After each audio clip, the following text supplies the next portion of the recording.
हजारौँ मान्छेहरू चाहिँ हजारौँ सपना बोकेर चाहिँ दिल्ली काठमाडौँमा चाहिँ आउने गर्नुहुन्छ। सायद त्यही हजारौँमा म एउटा व्यक्ति पनि पर्छु। मेरो डेली रुटिन चाहिँ म उठेँ, त्यहाँपछि झ्याल खोलेर त्यो रुखको मजाको हावा चाहिँ आनन्दको साथ लिएँ। त्यहाँपछि मैले चाहिँ आफ्नो सुरुवात चाहिँ रुमहरू बढारेर एकदम राम्रोसँग सफा गरेर गरेँ। अनि त्यहाँपछि चाहिँ मैले हिजो केही पनि खाएको थिइनँ, किनभने मेरो हजुरआमा चाहिँ एकदम बिमारी हुनुहुन्थ्यो अनि मलाई टेन्सन लागेको थियो। त्यही भएर मलाई खासै खानु मन लागेन। अनि बिहान पनि मैले केही पनि पकाइनँ। अनि त्यहाँपछि चाहिँ मसँग करेन्ट चाउचाउ थियो।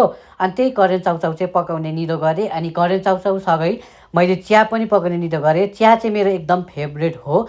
मलाई एकदम मनपर्छ चिया। अनि चियाको लागि चाहिँ म जे पनि गर्न सक्छु जस्तो लाग्छ। यो चाहिँ एउटा जोक थियो।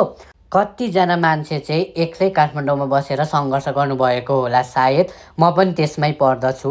अनि मैले चाहिँ करेन्ट चाउचाउ पनि मजाले पकाएँ।